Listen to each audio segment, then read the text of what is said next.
Hello everyone and welcome back. Today we will take up indirect method of cash flow statement of final accounts chapter, and we had already briefed about the format that we are going to work out or use in indirect method problems. അപ്പോൾ അതിൻ്റെ ഒരു practical problem ആയിരിക്കും നമ്മൾ ചെയ്യാൻ പോകുന്നത്. കുറച്ച് full fledge ആയിട്ടുള്ള ഒരുപാട് വർക്കിംഗ് നോട്ട്സ് ഉള്ളൊരു പ്രോബ്ലമാണ്. ഇതേ മോഡലിൽ തന്നെയുള്ള മറ്റൊരു ക്വസ്റ്റ്യനും കൂടെ I have after that, but that I would like you to work it out as a practice question. Answers ഞാൻ തരാം ഓരോ ആക്ടിവിറ്റിയിലും ഉള്ളത്, അതൊന്ന് ട്രൈ ഔട്ട് ചെയ്യുക. വർക്കിംഗ് നോട്ട്സ് ഇവിടെയും കാണും, പക്ഷേ കമ്പാരിറ്റീവ്ലി കുറവായിരിക്കും. 11th question is what we are going to take up now, which is going to be kind of a lengthy problem in the sense that almost എല്ലാ അഡ്ജസ്റ്റ്മെൻറ്റ്സും ഉണ്ട്, അതോടൊപ്പം ഒരുപാട് working നോട്ട്സും ഉള്ളതാണ്. So without any delay, let's get into the question. Question number 11. From the following balance sheet and information, prepare cash flow statement of Ryan Limited by indirect method for the year ended 31st March 2011. The 2011 and 2010 into informations are തന്നിരിക്കുന്നത്. Share capital, preference share capital ഉണ്ട്, redeemable, CRR തന്നിട്ടുണ്ട്, capital reserve. Dates ഒന്ന് ശ്രദ്ധിക്കുക. First year ആണ്, sorry second year, അതായത് latest year ആണ് ആദ്യം തന്നിരിക്കുന്നത്. പ്രീവിയസ് ഇയർ രണ്ടാമത്തെ കോളം ആണ്. സോ ഇൻക്രീസ് ആൻഡ് ഡിക്രീസും ഓപ്പണിംഗ് ബാലൻസ് എന്താണ് ക്ലോസിംഗ് ബാലൻസ് എന്താണെന്നൊക്കെ എടുത്ത് എഴുതുമ്പോൾ മാറിപ്പോകാനുള്ള ചാൻസ് ഉണ്ട്. വളരെ ശ്രദ്ധിച്ചു മാത്രം എടുക്കുക. സോ CRR ഓപ്പണിംഗ് ബാലൻസിൽ ഇല്ലായിരുന്നു, ക്ലോസിംഗ് ബാലൻസിൽ ക്രിയേറ്റ് ആയി. Capital reserve വന്നു, general reserve, P&L debentures. You have lots of liabilities for expenses, provision for taxation and dividend payable. Asset and fixed assets under investments, inventory, trade receivables, cash in bank and voluntary separation payments. Additional information: a piece of land has been sold out for 1,50,000 and the cost of 1,20,000. Balance land was revalued. Capital reserve consisted of profit on sale and profit on revaluation. On 1/4/2010, അതായത് ഈ വർഷം നമ്മൾ prepare ചെയ്യേണ്ട cash flow statement 2010-2011 ആണ്. ആ വർഷം തുടങ്ങുന്ന അന്ന് ഒരു പ്ലാന്റ് വിറ്റിരുന്നു. അതിന് debenture worth 1 lakh was issued as at par as part consideration for a plant of 4.5 lakhs acquired. വേറൊരു പ്ലാന്റ് വാങ്ങിച്ചിരുന്നു, അതിന് കുറച്ച് പൈസയും കൊടുത്തു, കുറച്ച് ഡിബെഞ്ചർ വഴിയാണ് പേയ്മെൻറ്റ് നടത്തിയിരിക്കുന്നത്. പാർട്ട് ഓഫ് ഇൻവെസ്റ്റ്മെൻറ്റ്സ്, അതായത് ഇൻവെസ്റ്റ്മെൻറ്റിൻ്റെ കുറച്ച് ഭാഗം വിറ്റു. Pre acquisition received dividend 5,000 was adjusted against cost of investment, അതിനെക്കുറിച്ച് പറയുന്നുണ്ട്. Directors have declared 15% dividend for current year. Voluntary separation cost of 50,000 was adjusted against general reserve. Income tax liability for the current year was estimated at 1,35,000. Depreciation at 15% has been written off from plant account, but no depreciation has been charged on land and building. ഇത്രയും information ആണ് തന്നിരിക്കുന്നത്. ഇത് indirect method ആണ് use ചെയ്യേണ്ടതെന്ന് പറഞ്ഞിട്ടുണ്ട്. So let us without any delay start the count. So cash flow statement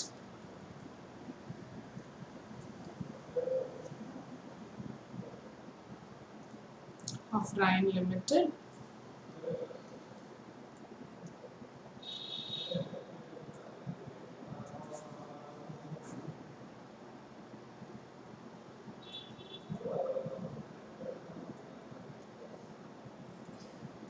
So we'll have to start with cash flow from operating activities.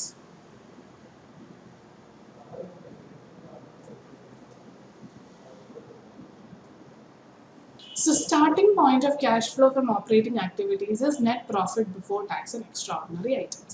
പക്ഷെ നമ്മൾക്കറിയാം എപ്പോഴും ഒരു ക്വസ്റ്റ്യനിൽ ഡയറക്റ്റ്ലി ഈ ഒരു എലമെന്റ് തരണമെന്ന് നിർബന്ധമില്ല. അപ്പോൾ ഈ ക്വസ്റ്റ്യൻ തന്നെ എടുത്തു നോക്കുക. ഇവിടെ എവിടെയെങ്കിലും അഡീഷണൽ പോയിന്റ്സിലാണെങ്കിലും net profit before tax and extraordinary items എന്ന് പറയുന്നുണ്ട്. ഒരിടത്തും തന്നെ അഡീഷണൽ പോയിന്റ്സിലില്ല. പിന്നെയുള്ളത് ബാലൻസ് ഷീറ്റിലും അങ്ങനെ ഒരു എലമെന്റ് ഒരിടത്തും വരുന്നില്ല. അപ്പോൾ എന്താണ് ഇൻഡയറക്റ്റ് മെത്തേഡിൽ സ്റ്റാർട്ടിംഗ് പോയിന്റ് ആയിട്ട് നമ്മൾ എഴുതേണ്ട ആ എമൗണ്ടിനോട് റിലേറ്റ് ചെയ്ത് കിടക്കുന്ന ഒരു പോയിന്റ് തന്നിരിക്കുന്നത്? അത് എന്തായാലും ഒരു ഇൻഫർമേഷൻ അതിനെ റിലേറ്റ് ചെയ്ത് വേണം, ഇല്ലെങ്കിൽ നമുക്ക് സ്റ്റാർട്ടിംഗ് പോയിന്റ് ഇല്ലാണ്ടാവും അല്ലേ. സോ ഈ ഒരു എക്സാക്റ്റ് എമൗണ്ട് കിട്ടിയില്ലെങ്കിലും അതിലേക്ക് എത്താൻ നമ്മളെ സഹായിക്കുന്ന ഒരു എമൗണ്ട് ക്വസ്റ്റ്യനിൽ എന്തായാലും കാണും. So what is that? For that net profit record ചെയ്ത് ബാലൻസ് ഷീറ്റിലും അഡീഷണൽ ഇൻഫർമേഷനിലൊക്കെ ആയിട്ട് വന്നിരിക്കുന്ന ഒരേ ഒരു സ്ഥലം പ്രോഫിറ്റ് ആൻഡ് ലോസ് അക്കൗണ്ട് ആണ്. ഈ question profit and loss account opening balance 50,000, closing balance 70,000. Profit and loss account ആണ് തന്നിരിക്കുന്നത്. Is that the same profit what is being mentioned here? No. അവിടെ പറയുന്ന പ്രോഫിറ്റ് ആൻഡ് ലോസ് അക്കൗണ്ടിലെ എമൗണ്ടുകൾ എല്ലാ അപ്രോപ്രിയേഷൻസും എല്ലാത്തിനും ശേഷം ബാലൻസ് ഷീറ്റിലേക്ക് ട്രാൻസ്ഫർ ചെയ്യുന്ന എമൗണ്ട് ആണ്. അതുകൊണ്ടാണ് അത് ബാലൻസ് ഷീറ്റിൽ ഒരു P&L അക്കൗണ്ടിന് ബാലൻസ് ആയിട്ട് വന്നിരിക്കുന്നത്. സോ ഈ net profit before tax and extraordinary ഐറ്റംസിലേക്ക് നമ്മളെ കൊണ്ടെത്തിക്കാൻ സഹായിക്കുന്ന ഒരു ലെഡ്ജർ എന്താണ്? Profit and loss account. എന്നാൽ പ്രോഫിറ്റ് ആൻഡ് ലോസ് അക്കൗണ്ട് എന്ന് പറയുന്ന ലെഡ്ജറിലുള്ള ഇൻഫർമേഷൻ അപ്രോപ്രിയേഷൻസിനും എല്ലാ അഡ്ജസ്റ്റ്മെന്റ്സിനും ശേഷമുള്ളതാണ്, which is not required for us. So in order to arrive at this starting point, we will have to prepare this ledger, അല്ലെങ്കിൽ ഈ ലെഡ്ജറിൽ സംഭവിച്ചിരിക്കുന്ന adjustments അപ്രോപ്രിയേഷൻസിന്റെ ഒക്കെ ഒന്ന് analyse ചെയ്തിട്ട് ഈ ഒരു സ്റ്റാർട്ടിംഗ് പോയിന്റിലേക്ക് എത്താൻ നമ്മൾ ശ്രമിക്കണം. So therefore we can say that we will open a working note to find out net profit before tax and extraordinary items. Before tax and extraordinary items. ഇതെങ്ങനെ കണ്ടുപിടിക്കാം എന്നുള്ള അസിസ്റ്റ് ചെയ്യാനുള്ള ഫോർമാറ്റ് ആണ് ഇൻഡയറക്റ്റ് മെത്തേഡ് ഫോർമാറ്റ്. ലാസ്റ്റ് ക്ലാസ്സിൽ discuss ചെയ്തപ്പോൾ നമ്മൾ ആദ്യം പറഞ്ഞ ഒരു point, net profit as per profit and loss account ആയിരിക്കും ചില കേസിലെങ്കിലും നമ്മൾ കയ്യിൽ അവൈലബിൾ ആയിട്ടുള്ള ഇൻഫർമേഷൻ. എന്നാൽ നമ്മൾക്ക് വേണ്ട സ്റ്റാർട്ടിംഗ് പോയിന്റിലേക്ക് എത്താൻ കുറേ അഡ്ജസ്റ്റ്മെന്റ്സ് നമ്മൾ ചെയ്യേണ്ടി വരും. ആ അഡ്ജസ്റ്റ്മെന്റ്സിനെ എല്ലാം ഒരു വർക്കിംഗ് നോട്ട് ആക്കണമെന്നാണ് നമ്മൾ പറഞ്ഞത് അല്ലേ. Net profit as per P&L account, അതാണ് starting point. What have we done the format? Add back transfer to reserves. Why are we adding back transfer to reserves? Just see that P&L അക്കൗണ്ടിൽ എല്ലാ എക്സ്പെൻസും ഇൻകവും എല്ലാം record ചെയ്തതിന് ശേഷം കിട്ടുന്ന പ്രോഫിറ്റിൽ നിന്ന് നമ്മൾ appropriation ആയിട്ട് ജനറൽ റിസർവിലേക്ക് കുറച്ച് മാറ്റി കാണും അല്ലേ, കുറച്ച് വേറെ ഏതെങ്കിലും സ്റ്റാറ്റ്യൂട്ടറി റിസർവ്സിലേക്ക് മാറ്റി കാണും. ഇതെല്ലാം പ്രോഫിറ്റ് നമ്മൾക്ക് ഒരെണ്ണം കിട്ടിയതിന് ശേഷമുള്ള അപ്രോപ്രിയേഷൻ പോർഷൻ ആണ്. നമ്മളുടെ പ്രോഫിറ്റിൽ നിന്ന് വീണ്ടും നമ്മൾ ഇതിനെ മാറ്റി വെക്കണം. ഇത് പ്രോഫിറ്റിനെ നമ്മൾ കുറയ്ക്കുകയാണ് ചെയ്യുന്നത്. അപ്പോൾ ഈ ജനറൽ റിസർവിലേക്ക് ട്രാൻസ്ഫർ ചെയ്തും കഴിഞ്ഞ ശേഷമുള്ള നെറ്റ് പ്രോഫിറ്റ് മാത്രമായിരിക്കും ബാലൻസ് ഷീറ്റിലേക്ക് പോവുക. അതാണ് net profit from P&L account എന്ന് പറഞ്ഞ് നമ്മൾക്ക് ഇവിടെ ഉള്ള first point. So how did this transfer to reserves affect this starting point of net profit as per P&L account? നമ്മളുടെ പ്രോഫിറ്റിനെ ജനറൽ റിസർവിലേക്ക് മാറ്റി കഴിഞ്ഞപ്പോൾ നമ്മുടെ പ്രോഫിറ്റ് കുറയുകയാണ്, എന്തൊരു റിഡക്ഷൻ ആണ് സംഭവിച്ചത്. അതിന്റെ effect ഇല്ലാണ്ടാക്കണമെങ്കിൽ what should we do? We should add back. So transfer to reserves, we are adding back and we are reaching a profit stage which is before appropriations. ഇതുപോലെ തന്നെ മറ്റ് അപ്രോപ്രിയേഷൻസിനെ എല്ലാം നമ്മൾ അഡ്ജസ്റ്റ് ചെയ്യും. ഇന്ററിം ഡിവിഡൻഡ്, പ്രപ്പോസ്ഡ് ഡിവിഡൻഡ്, അതായത് dividend declare ചെയ്തു അതിനെയും reverse ചെയ്യുന്നു. അതിനോടൊപ്പം എക്സ്ട്രാordinary ഐറ്റംസ് എന്തെങ്കിലും ഉണ്ടെങ്കിൽ അതിനെയും റിവേഴ്സ് ചെയ്യുക. That can be debit or credit as the case may be add subtract ചെയ്തോളുക. അതിനോടൊപ്പം ഇതും കൂടെ നമ്മൾ അഡ്ജസ്റ്റ് ചെയ്യുന്നുണ്ട് provision for tax. Provision for tax appropriation ആണ് നമുക്ക് പറയാൻ പറ്റില്ല, അതൊരു എക്സ്പെൻസ് തന്നെയാണ്. പക്ഷേ അക്യുറേറ്റ് ആയിട്ടുള്ള എക്സ്പെൻസ് നമ്മൾക്ക് അറിയില്ലാത്തത് കൊണ്ട് നമ്മൾ അതിനെ ഒരു പ്രൊവിഷൻ ക്രിയേറ്റ് ചെയ്യുന്നു അല്ലേ. സോ അത് അപ്രോപ്രിയേഷൻസിനൊക്കെ മുൻപ് വരുന്ന ഒരു കേസാണ്. But even that is being adjusted because our starting point for cash flow statement under operating activities is net profit before tax and extraordinary. Before tax ആണ് സ്റ്റാർട്ടിംഗ് പോയിന്റ് എന്നുള്ളത് കൊണ്ടാണ് നമ്മൾ പ്രൊവിഷൻ ഫോർ ടാക്സിനെയും അഡ്ജസ്റ്റ് ചെയ്യും. ഇനി provision for tax ഈ പ്രോഫിറ്റിനെ എങ്ങനെയാണ് affect ചെയ്യുന്നത്? P&L debit ആണ് വന്നത്, അതായത് നമ്മളുടെ പ്രോഫിറ്റിനെ കുറയ്ക്കുകയാണ് ചെയ്യുന്നത്. സോ ആ എക്സ്പെൻസിന്റെ എഫക്റ്റ് ഇല്ലാണ്ടാക്കണമെങ്കിൽ do the opposite, that is add back. So we will add back provision for tax also and we will reach at a profit stage which is before all these appropriations, before extraordinary items and before provision for tax. Never tax paid, before provision for tax which you have debited to P&L account. അപ്പോൾ ഇത്രയാണ് നമ്മൾക്ക് ചെയ്യാനുള്ളത്. So starting point ആയിട്ട് നമ്മൾ ഈ question arrive ചെയ്യേണ്ടതും ഇതേ മോഡലിൽ തന്നെയാണ് നമ്മൾക്ക് ചെയ്യാനുള്ളത്. So net profit before tax and extraordinary items കണ്ടുപിടിക്കാൻ ആദ്യം നമ്മൾക്ക് വേണ്ടത് P&L അക്കൗണ്ടിൽ ബാലൻസ് ഷീറ്റിൽ വന്നിരിക്കുന്ന പ്രോഫിറ്റ് ആൻഡ് ലോസിന്റെ ബാലൻസ് ആണ്. ഈ വർഷത്തെ പ്രോഫിറ്റ് എത്ര? അതിൽ പറയുന്നു opening balance of P&L is 50,000 and closing balance of P&L is 70,000. What will be the reason for this increase? The reason will be 20,000, which is the net profit as per P&L account for financial year 10-11. ഈ വർഷം earn ചെയ്ത profit after all appropriations and provision for tax 20,000 ആയിരിക്കും. അപ്പോൾ ഓപ്പണിംഗിൽ ഒരു 50,000 ഉണ്ടായിരുന്നു, അതിൻ്റെ കൂടെ 20,000 കൂടെ കയറി വന്നു. I repeat, this is the profit as per P&L account. അതായത് നമ്മളിപ്പോൾ പറഞ്ഞ ട്രാൻസ്ഫർ ടു ബാലൻസ് ഷീറ്റ് ആണ് 20,000 എന്ന് പറഞ്ഞ് നമ്മൾക്ക് കിട്ടിയത്. പക്ഷെ നമ്മളുടെ starting point is before appropriations, provision for tax and extraordinary items. അപ്പോൾ ഈ ക്വസ്റ്റനിൽ അങ്ങനെ എന്തെങ്കിലും ഉണ്ടോ എന്നൊന്ന് നോക്കുക. പ്രൊവിഷൻ ഫോർ ടാക്സ്, അപ്രോപ്രിയേഷൻസ് എന്തെങ്കിലും ഉണ്ടോ, just check all that. Additional ഇൻഫർമേഷനും കൂടെ നോക്കാം. ആദ്യത്തെ പോയിന്റ് ലാൻഡ് വിറ്റതിനെ കുറിച്ചൊക്കെയാണ്. So that is not going to affect. Capital റിസർവിനെ കുറിച്ച് ഇവിടെ പറയുന്നുണ്ട്. Capital reserve consisted of profit on sale and profit on revaluation.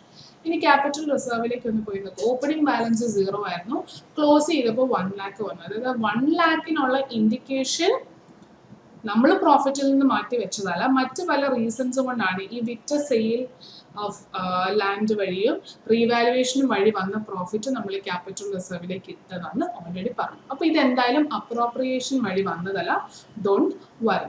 What about capital redemption reserve? Capital redemption റിസർവും ഓപ്പണിംഗിൽ ഇല്ലായിരുന്നു, ക്ലോസിംഗിൽ വന്നു. ക്യാപിറ്റൽ റിഡംഷൻ റിസർവ് ക്രിയേറ്റ് ചെയ്യുന്നത് എപ്പോഴേക്കാണ്? റിഡംഷൻ ഓഫ് പ്രിഫറൻസ് ഷെയർസ് ഉണ്ടെങ്കിൽ, അല്ലെങ്കിൽ ബൈബാക്ക് ഉണ്ടെങ്കിലൊക്കെയാണ് നമ്മൾ CRR ക്രിയേറ്റ് ചെയ്യുന്നത്, അല്ലേ? അപ്പോൾ ഇവിടെ ഒരു റിഡീമബിൾ പ്രിഫറൻസ് ഷെയർ ഉണ്ട്, അതിന് ഓപ്പണിംഗ് ബാലൻസ് ഉണ്ട്, അത് ക്ലോസിംഗ് ഇല്ല. അപ്പോൾ നമുക്ക് മനസ്സിലായി ഒരു റിഡംഷൻ സംഭവിച്ചിട്ടുണ്ട്. ആ റിഡംഷന്റെ ഭാഗമായിട്ട് അപ്പം വന്നിരിക്കുന്ന ഒരു CRR ആണ്. So that is also no way related to any appropriations that has affected my P&L account. So ignore. General reserve ഓപ്പണിംഗിൽ 2.5 ലക്ഷം ഉണ്ടായിരുന്നു, പിന്നെ 1 lakh ആണ് ഉള്ളത്. പക്ഷെ അതിന് ജനറൽ റിസർവിലെ അഡ്ജസ്റ്റ്മെന്റിനെ കുറിച്ച് പറയുന്നുണ്ട്. അതോടൊപ്പം 50,000 2,50,000 പോയി 2 ലക്ഷം, പക്ഷെ 1 ലക്ഷമായിട്ട് കുറഞ്ഞു. 1 ലക്ഷമായിട്ട് കുറഞ്ഞതിൻ്റെ ഒരു reason redemption of preference share chapter 1 മനസ്സിലുണ്ടെങ്കിൽ ഓർത്തെടുക്കാൻ എളുപ്പമാണ്. ജനറൽ റിസർവും ഫ്രീ റിസർവ്സ് P&L നമ്മൾ CRR ക്രിയേറ്റ് ചെയ്യുന്നത്. അപ്പോൾ ഇവിടെ P&L നല്ല CRR ക്രിയേറ്റ് ചെയ്തിരിക്കുന്നത് ജനറൽ റിസർവിൽ നിന്നാണ് നമ്മൾക്ക് മനസ്സിലാക്കാൻ സാധിക്കും. അപ്പോൾ ഇന്റർലിങ്ക്ഡ് ആണ് പല ചാപ്റ്റേഴ്സും. അപ്പോൾ അതെല്ലാം ഒന്ന് കണക്ട് ചെയ്താൽ മാത്രമാണ് ഈസി ആയിട്ട് നമ്മൾക്ക് വർക്ക്ഔട്ട് ചെയ്യാൻ പറ്റുള്ളൂ. സോ ജനറൽ റിസർവിലേക്കും ഒരു അപ്രോപ്രിയേഷൻ വന്നിട്ടില്ല. അപ്പോൾ വന്നിരിക്കുന്നത് എന്തൊക്കെയാണ്? Trade payables, liability for expenses, that is an expense. അതിൻ്റെ ഔട്ട്സ്റ്റാൻഡിങ്ങിനെ കുറിച്ചാണ് ലയബിലിറ്റി ഫോർ എക്സ്പെൻസ് നമ്മൾ ഉദ്ദേശിക്കുന്നത്. അപ്പോൾ that is also an admissible expense ആണ്, അഡ്ജസ്റ്റ് ചെയ്യേണ്ട കാര്യം. പക്ഷെ then comes provision for taxation and dividend payable. Dividend പേയബിളും provision for taxation. Dividend payable അപ്രോപ്രിയേഷൻസിൻ്റെ കൂടെ നമ്മൾ റെക്കോർഡ് ചെയ്യുന്നൊരു കാര്യമാണ്. അതേപോലെ തന്നെ ബിഫോർ ടാക്സ് ആണ് നമ്മൾക്ക് വേണ്ടത്. അപ്പോൾ പ്രൊവിഷൻ ഫോർ ടാക്സ് നമ്മൾക്ക് അഡ്ജസ്റ്റ് ചെയ്യാൻ ഉണ്ടല്ലേ. അപ്പോൾ പ്രൊവിഷൻ ഫോർ ടാക്സ് ഒരു അക്കൗണ്ട് ഉണ്ട്, നമുക്ക് അക്കൗണ്ട് എഴുതി നോക്കാം. അതോടൊപ്പം ഇൻഫർമേഷൻ, അഡീഷണൽ ഇൻഫർമേഷനിൽ പോയിന്റ് നമ്പർ 7 സ്പെസിഫിക്കലി പറയുന്നുണ്ട് income tax liability for the current year was estimated at 1,35,000. Estimate ചെയ്ത കറണ്ട് ഇയർ ലയബിലിറ്റി 1,35,000 ആണെങ്കിൽ അതായിരിക്കണം ഈ വർഷത്തെ പ്രൊവിഷൻ ക്രിയേറ്റ് ചെയ്തിരിക്കുന്നത്, അല്ലേ? സോ ആ പ്രൊവിഷൻ ക്രിയേറ്റ് ചെയ്തപ്പോൾ എൻ്റെ പ്രോഫിറ്റ് കുറയുകയാണ് ഇത്. അതിൻ്റെ എഫക്റ്റ് ഞാൻ ഇല്ലാണ്ടാക്കുന്നത് എങ്ങനെയാണ്? Add back the provision for tax 1,35,000. ഈ പ്രൊവിഷൻ ഫോർ ടാക്സിൻ്റെ ലെഡ്ജർ നമുക്ക് ഇമ്മീഡിയറ്റ്ലി തന്നെ ഓപ്പൺ ചെയ്ത് സൈമൾട്ടേനിയസ്ലി ചെയ്യാം. Anyways that is required at a later point of time also. അതുകൊണ്ട് ഇപ്പോൾ തന്നെ നമ്മൾക്കൊന്ന് ഒരുമിച്ച് ചെയ്തു പോകാം. Provision for tax account. So provision for tax അക്കൗണ്ടിൻ്റെ ഓപ്പണിംഗ് ആൻഡ് ക്ലോസിംഗ് ബാലൻസസ് ഒന്ന് നോക്കാം. Opening 60 and closing 95. So opening was 60 and closing was 95 each. Something has happened during the year. During the year create ചെയ്ത provision 1,35,000 ആണെന്ന് പറഞ്ഞിട്ടുണ്ട്, അല്ലേ? അതിൻ്റെ entry എന്തായിരിക്കും? P&L account debit to provision for taxation.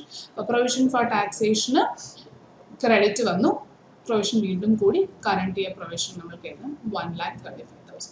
Already 60,000 ഉണ്ടായിരുന്നു, current year provision 1,35,000 കൂടെ വന്നു, എന്നിട്ടും ക്ലോസിംഗിൽ 95 ഉള്ളെങ്കിൽ അതിന്റെ അർത്ഥം you have paid some tax in current year. Otherwise, there is no other logical reason of a reduction in this ledger. Logical ആയിട്ട് മറ്റൊരു റീസണും ഇല്ല. അപ്പോൾ എന്തായിരിക്കും സംഭവിച്ചിട്ടുണ്ടാവുക? ഒരു ടാക്സ് ഒക്കെ പേ ചെയ്തിട്ടുണ്ട്. ഇതിപ്പോൾ മറ്റൊരു റീസൺ ഇല്ലെങ്കിൽ നമ്മൾക്കൊന്ന് ആലോചിക്കാം, ടാക്സ് പ്രൊവിഷൻ മാത്രം ക്രിയേറ്റ് ചെയ്തുകൊണ്ടിരുന്നാൽ മതിയോ? ഇല്ല, എല്ലാ വർഷവും ITR ഫയൽ ചെയ്ത് നമ്മൾ ടാക്സ് എല്ലാം പേയും കൂടെ ചെയ്യുന്നുണ്ട് അല്ലേ? അപ്പോൾ എന്തായാലും ഈ ഒരു കമ്പനിക്കും കുറച്ചെങ്കിലും ലൈബിലിറ്റി റെക്കഗ്നൈസ് ചെയ്തിട്ടുണ്ടെങ്കിൽ കുറച്ചെങ്കിലും പേ ചെയ്യാൻ കാണും. അതായിരിക്കണം അപ്പോൾ ഒരു റീസൺ. സോ 1,95,000 ആണ് ടോട്ടൽ വരുന്നത്. So paid is 1 lakh in current year. അപ്പോൾ ഇതാണ് പെയ്ഡ്. പക്ഷെ ഇത് ഇപ്പോൾ റെലവെന്റ് അല്ല, അത് പിന്നീട് മാത്രമേ നമ്മൾ യൂസ് ചെയ്യുന്നുള്ളൂ.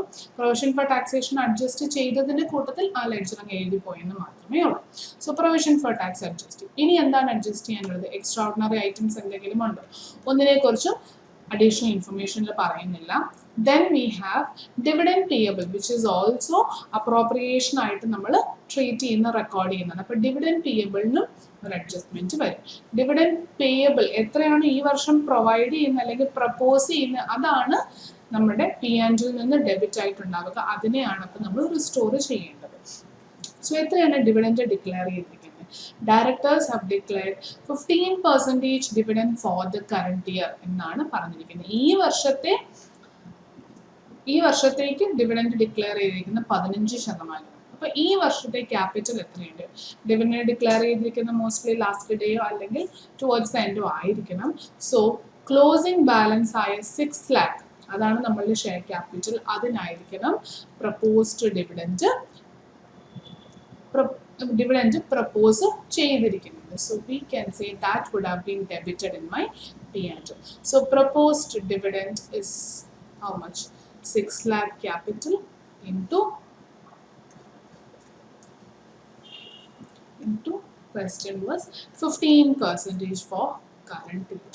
So this is the proposed dividend. So 6 lakh into 15%, 90,000 rupees.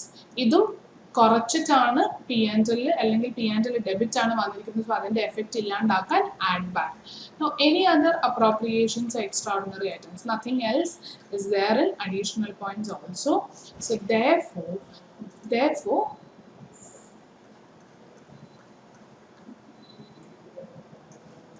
you will arrive at, after these adjustments, net profit before tax and extraordinary items.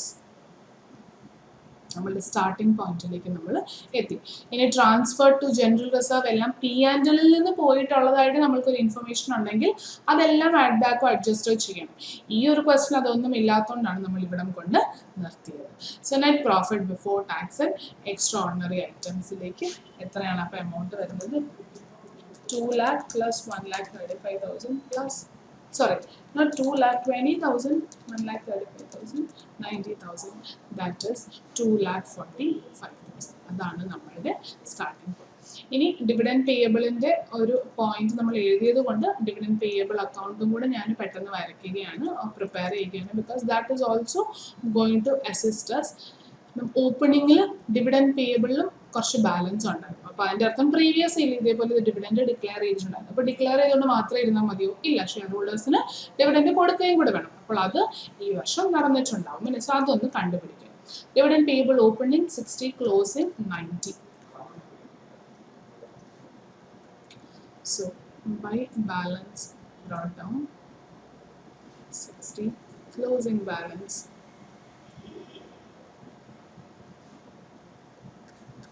and current year proposed dividend is 90,000. So that would have been credited through P&L account or routed through P&L account. Current year proposal, which is 90,000. അപ്പോൾ ഈ വർഷം propose ചെയ്ത 90,000 payable ആയിട്ട് ക്ലോസിംഗിൽ കിടപ്പുണ്ട്. Previous ഇയറിൽ declare ചെയ്തപ്പോൾ ഈ വർഷം പേ ചെയ്ത് പോയിട്ടുണ്ടാവും. So to bank balance figure 60,000, അതായത് ഓപ്പണിംഗ് ബാലൻസ് ഈ വർഷം പേ ചെയ്ത് കാണും.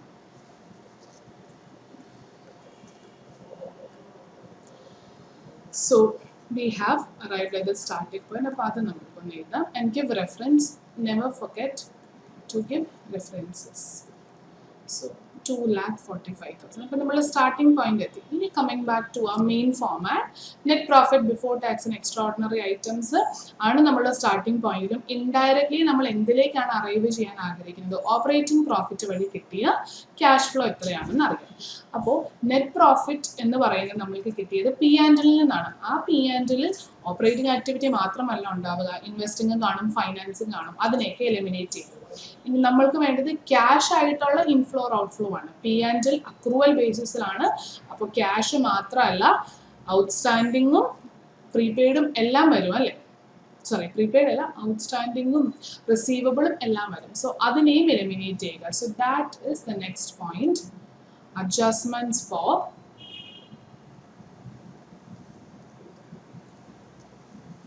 non-cash, non-operating items. You have to eliminate non-cash as well as non-operating items, because non-operating eliminate ചെയ്യുന്നതിന്റെ കാരണം അതെല്ലാം ഫൈനാൻസിങ് ഇൻവെസ്റ്റിംഗ് ആക്ടിവിറ്റിയിൽ നമ്മൾ കാണിക്കാനുള്ളതാണ്. സോ എന്തൊക്കെയാണ് നോൺ ക്യാഷ് നോൺ ഓപ്പറേറ്റിംഗ് ഐറ്റംസിൽ വന്നിട്ടുണ്ടാവുക?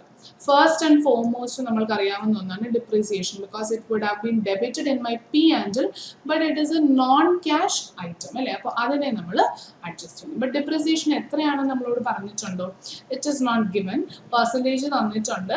അപ്പോൾ അത് നമ്മൾക്കൊന്ന് പ്രിപ്പയർ ചെയ്ത് അത് പ്ലാന്റ് ആൻഡ് മെഷീനറിയിലാണ് ഡിപ്രീസിയേഷൻ എന്ന് പറയുന്നു.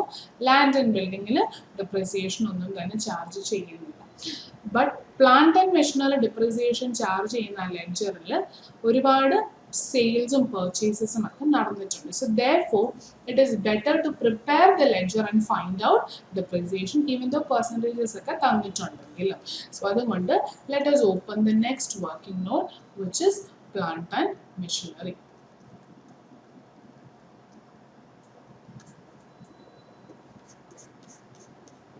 Opening balances 5 lakh and 7,65,000 closing balance.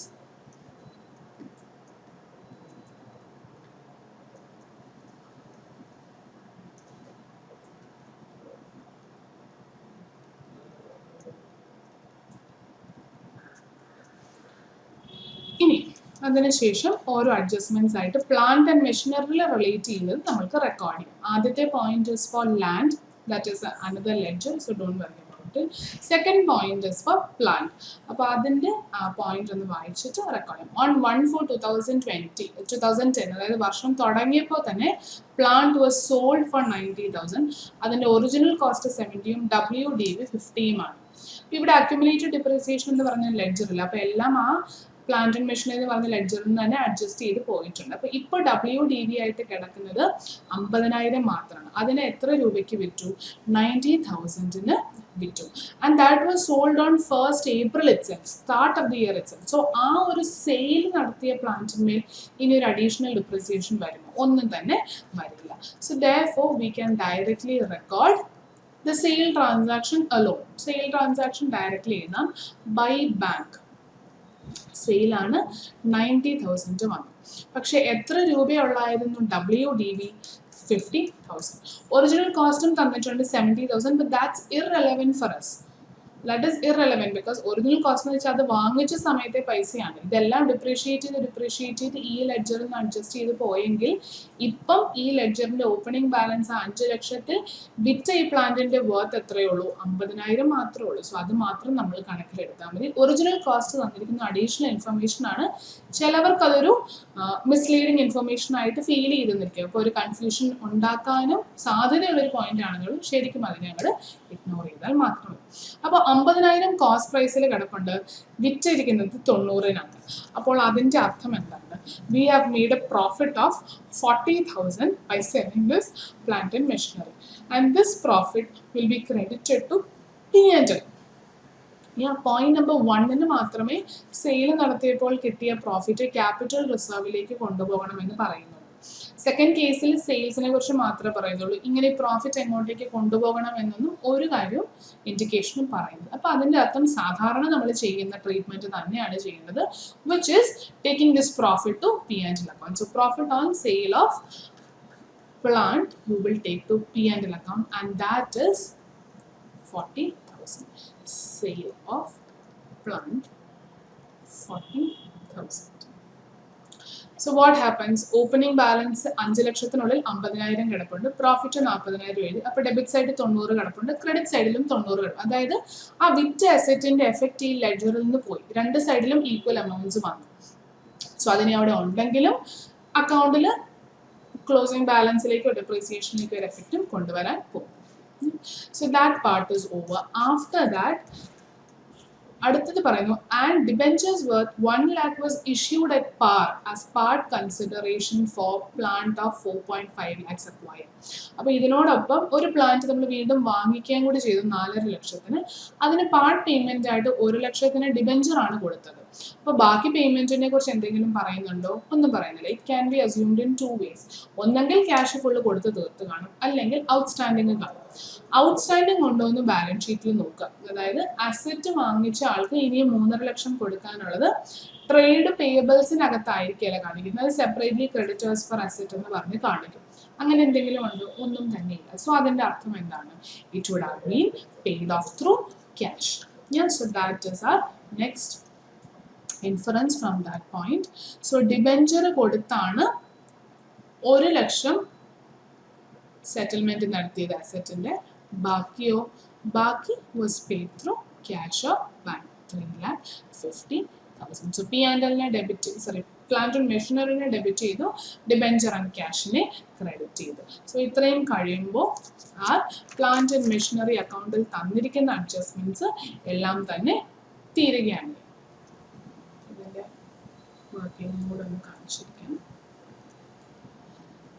So then depreciation 15% charge ചെയ്യണമെന്ന് ക്വസ്റ്റ്യനിൽ പറയുന്നു. Now can you say 15% will be applied on 4.5 lakhs from start of the year itself? Start മുതൽ നമ്മൾക്ക് യൂസ് ചെയ്യാൻ അല്ലെങ്കിൽ ഡിപ്രീസിയേഷൻ ചാർജ് ചെയ്യാൻ പറ്റും.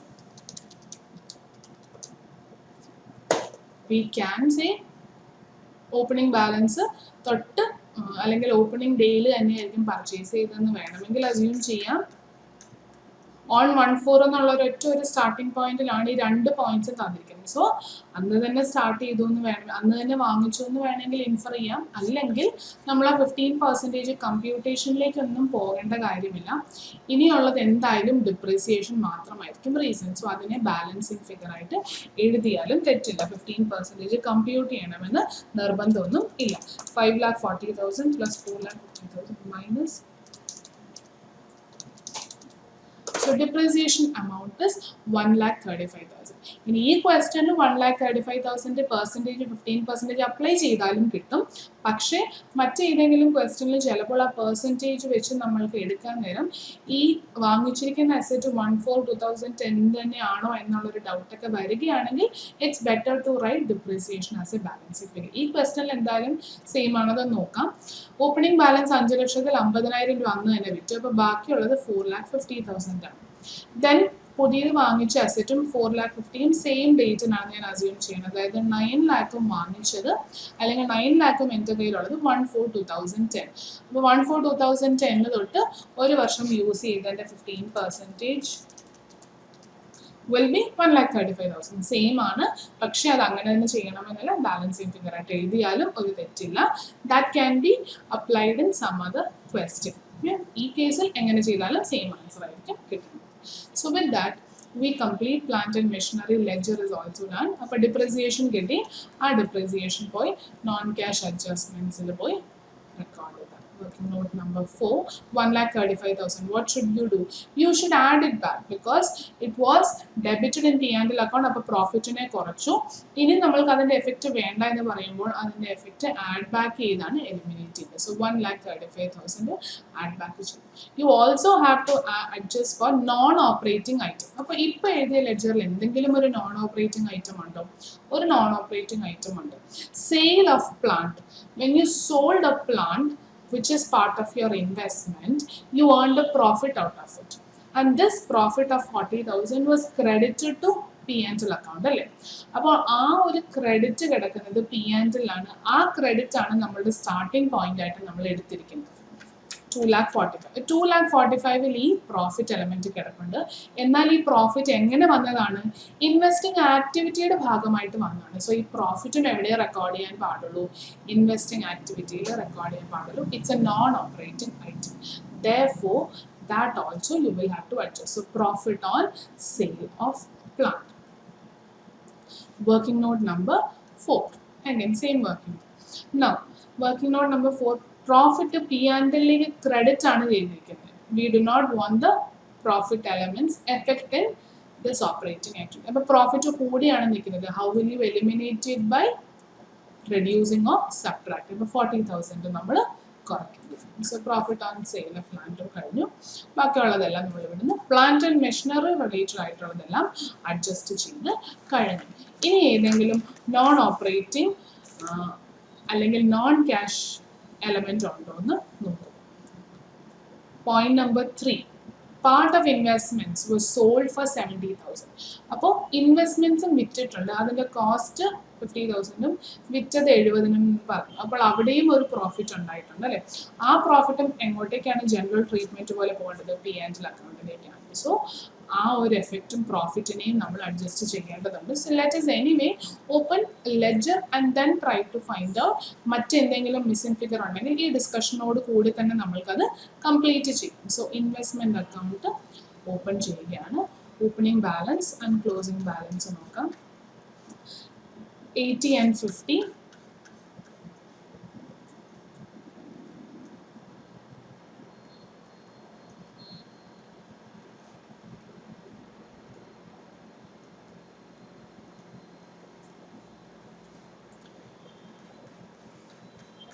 Additional points പറഞ്ഞിരിക്കുന്നത് part of investments costing 50,000 was sold for 70. അപ്പം നമുക്ക് ബാങ്കിൽ വന്നിരിക്കുന്നത് 70,000 രൂപയാണ്. സോ ബൈ ബാങ്ക്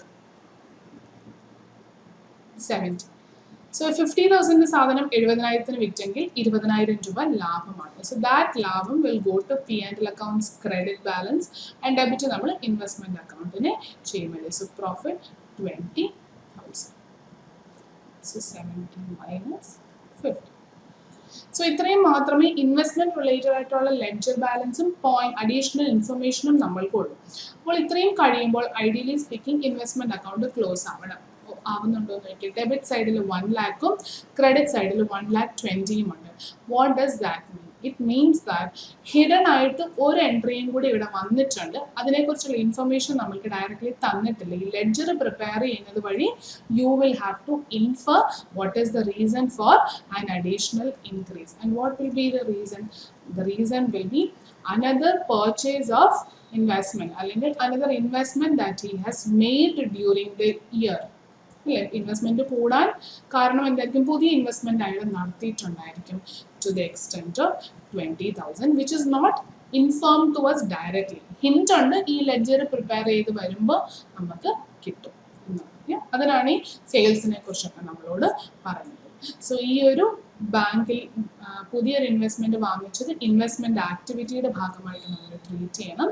ആൻഡ് ഈ P&L account profit 20,000 non operating activity ആണ്. പക്ഷെ നമ്മൾ സ്റ്റാർട്ടിംഗ് പോയിന്റ് ആയ P&L വന്നിട്ടുണ്ട്. Therefore, what should you do? Just like profit on sale of പ്ലാന്റിനെ ട്രീറ്റ് ചെയ്ത പോലെ തന്നെ പ്രോഫിറ്റ് ഓൺ സെയിൽ ഓഫ് ഇൻവെസ്റ്റ്മെന്റും നമ്മൾ ട്രീറ്റ് ചെയ്യണം. Working note number 5. Profit has increase because of this profit on sale. അപ്പോൾ അതിനെ എന്ത് ചെയ്യണം? എലിമിനേറ്റ് ചെയ്യാൻ, റെഡ്യൂസ് ചെയ്യണം. ഇനി അതർ ഇൻഫർമേഷൻ. അത് കഴിഞ്ഞ് പ്രീ അക്വിസിഷൻ ഡിവിഡൻഡിനെ കുറിച്ച് I think I've made a mistake. Point number 4 pre-acquisition dividend-നെ കുറിച്ച് പറയുന്നുണ്ട്. Received 5,000 was adjusted against cost of investment. അത് ഞാൻ റെക്കോർഡ് ചെയ്തില്ല. That is a mistake. Please make the correction. Pre-acquisition dividend ഒരു 5,000 കിട്ടിയെന്നാണ് പറഞ്ഞത്. അപ്പം 5,000 pre-acquisition dividend കിട്ടിയെങ്കിൽ ബാങ്കിലേക്ക് എന്തായാലും ആ പൈസ വന്നു കാണും. But since it was pre-acquisition dividend, we would have credited investment account instead of dividend account. So pre-acquisition dividend കൂടി എഴുതി കഴിയുമ്പോൾ പുതിയതായിട്ട് ഇൻവെസ്റ്റ് ചെയ്ത് 25,000 പക്ഷേ profit is 20,000. So profit and sale of investment എന്ന് പറഞ്ഞാൽ നമ്മൾ അഡ്ജസ്റ്റ് ചെയ്യുന്നത് 20,000 തന്നെയായിരിക്കും. And then you have any other non cash non operating items ഉണ്ടോ എന്ന് ചെക്ക് ചെയ്യും. അഡീഷണൽ പോയിന്റ്സ് ഇനി ഒന്നും തന്നെ ഇല്ല. Voluntary separation cost, income tax liability, depreciation ഒക്കെയാണ്. Then voluntary separation cost we will be treating as an extraordinary ഐറ്റംസിൻ്റെ ഒക്കെ കൂടെ ഇൻകം ടാക്സ് പെയ്ഡിൻ്റെ അവിടെയാണ് നമ്മൾ അതിനെ കാണിക്കുന്നത്. ലാൻഡ് വിറ്റിരുന്നു എന്ന് പറയുന്നുണ്ട്, പക്ഷെ അതിൽ നിന്ന് ജനറേറ്റ് ചെയ്ത പ്രോഫിറ്റ് P&Lലേക്കല്ല ക്യാപിറ്റൽ റിസർവിലേക്ക് ഡയറക്റ്റ്ലി പോയതെന്ന് പറയുന്നുണ്ട്. അപ്പോൾ അതുകൊണ്ട് we can show it then. We need not adjust here. ഇനി എന്തെങ്കിലും ഉണ്ടോ? വി ഹാവ് ഡിബെഞ്ചേഴ്സ് ആക്ച്വലി അല്ലേ. ഡിബെഞ്ചർ 2 ലക്ഷം റേസ് ചെയ്തു എന്ന് പറയുന്നുണ്ട് ഇയർ എൻഡ്. ആൻഡ് അതിൽ 1 ലക്ഷം ഡിബെഞ്ചർ കൊടുത്തത് പ്ലാന്റ് വാങ്ങിക്കാനാണ്. അപ്പോൾ ബാക്കി 1 ലക്ഷം അല്ലാതെ ഫണ്ട് റേസ് ചെയ്തതിനായിരിക്കും. എന്തായാലും അതിൻ്റെ ഡേറ്റ് 1/4/2010 ആണെന്ന് പ്ലാന്റിന് വേണ്ടിയുള്ളതിനെ കുറിച്ച് ഒരു ചെറിയ ഹിന്റ് നമ്മൾക്കുണ്ട്. മറ്റേ 1 lakhനെ കുറിച്ച് ഒന്നും പറയുന്നില്ല. We are assuming therefore that it has also happened on 1st April itself. അപ്പോൾ അങ്ങനെയാണെങ്കിൽ ഇൻട്രസ്റ്റ് പേ ചെയ്യേണ്ട ഉത്തരവാദിത്തം കമ്പനിക്കുണ്ട് അല്ലേ. അപ്പോൾ ഒരു എക്സ്പെൻസ് എന്തായാലും ഇൻകർ ചെയ്തിട്ടുണ്ട്. അത് പേ ചെയ്തോ ഇല്ലയോ എന്നുള്ളതല്ല, എക്സ്പെൻസ് ഇൻകർ ചെയ്തിട്ടുണ്ടെങ്കിൽ P&L എഫക്റ്റ് ചെയ്തിട്ടുണ്ടായിരിക്കും, നെറ്റ് പ്രോഫിറ്റിനെ എഫക്റ്റ് ചെയ്തിട്ടുണ്ടായിരിക്കും. So what should you do? You should eliminate it because it is a non-operating item. Interest on debenture, it's a non-operating item. അതുകൊണ്ട് eliminate ചെയ്യും. And we will be paying interest for 2 lakh debentures at 9%. That is 18,000 add back ആണ് ചെയ്യുന്നത് to remove its effect. Nothing else is there other non-cash non-operating item idallade. So therefore we can find out the operating profit before working capital changes. 2,45,000 plus 1,35,000 minus 40 minus 20 plus 18,000. So operating profit before working capital changes is 3,38,000 rupees. Yeah. So after this we will have to check for current assets and current liabilities in the increase or decrease check ചെയ്തിട്ട് അതിനെ adjust ചെയ്യുക എന്നുള്ളതാണ് അടുത്ത step. Let us do that. So operating profit before working capital changes. Current asset ഓരോന്നും നോക്കാം. Inventory ഉണ്ട്. Inventory opening balance 90,000 ആയിരുന്നു, ക്ലോസിംഗിൽ 95, വിച്ച് മീൻസ് ഇൻവെൻട്രി ഇൻക്രീസ് ചെയ്തു.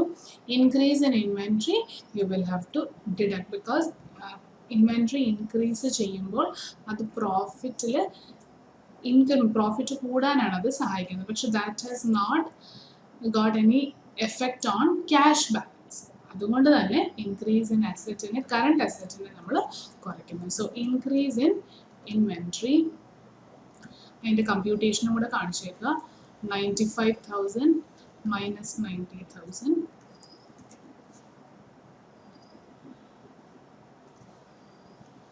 5,000. Next current asset is trade receivables. 2,25,000 എന്നുള്ളത് 2,50,000 ആയി. അതായത് ട്രേഡ് റിസീവബിൾസും ഡെറ്റേഴ്സും കൂടി. ഡെറ്റേഴ്സ് കൂടാനുള്ള കാരണം നമ്മൾ ലാസ്റ്റ് ക്ലാസ് ഇൻട്രൊഡക്ഷനിൽ പറഞ്ഞതാണ്. സെയിൽ കൂടിയത് വഴി നമ്മുടെ പ്രോഫിറ്റ് കൂടി.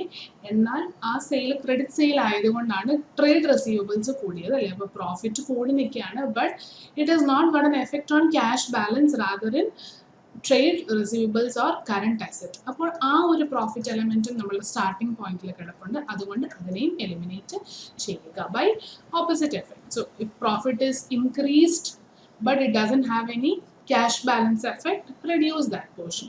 So increase in trade receivables 2,50,000 minus 2,25,000, അതായത് 25,000 രൂപ കുറച്ചു. So our current asset കഴിഞ്ഞു. After that it is cash in bank and voluntary separation payments. Voluntary separation payments നമ്മൾ ഒരു എക്സ്ട്രാ ഓർഡിനറി ഐറ്റം പോലെയാണ് ട്രീറ്റ് ചെയ്യാൻ പോകുന്നത്. സോ അത് നമ്മൾക്ക് മാറ്റി വെക്കാം. ക്യാഷ് ഇൻ ബാങ്ക് അതിലാണ് നമ്മൾ പ്രിപ്പയർ ചെയ്യുന്നത്. So that also we can keep it as. Then moving on to current assets കഴിഞ്ഞ് കറണ്ട് ലയബിലിറ്റി. ട്രേഡ് പേബിൾസ് ആണ് ഏറ്റവും ആദ്യം. ട്രേഡ് പേബിൾസ് 1,10,000 നിന്ന് 1,15,000. അവിടെയും പർച്ചേസസ് കൂടിയത് കാരണമായിരിക്കണം ട്രേഡ് പേബിൾസ് കൂടിയതല്ല. അപ്പോൾ പർച്ചേസസ് കൂടുമ്പോൾ നമ്മുടെ പ്രോഫിറ്റ് കുറയും. പക്ഷേ ഈ പ്രോഫിറ്റ് കുറഞ്ഞതിൻ്റെ എഫക്റ്റ് ശരിക്കും ക്യാഷിലേക്കല്ല പോയിരിക്കുന്നത്, പേബിൾ ആയിട്ട് കിടക്കുകയാണ്, ലൈബിലിറ്റി ആയിട്ട് കിടക്കുകയാണ്. ഇതുവരെ പേ ഓഫ് ചെയ്തിട്ടില്ല. സോ ആ increase in liability or expense has resulted in a decreased profit or a lower profit, but it doesn't have any cash effect. Therefore, ആ എഫക്റ്റിനെ നമ്മൾ റിവേഴ്സ് ചെയ്യുന്നു. So increase in trade payables 5,000 add back.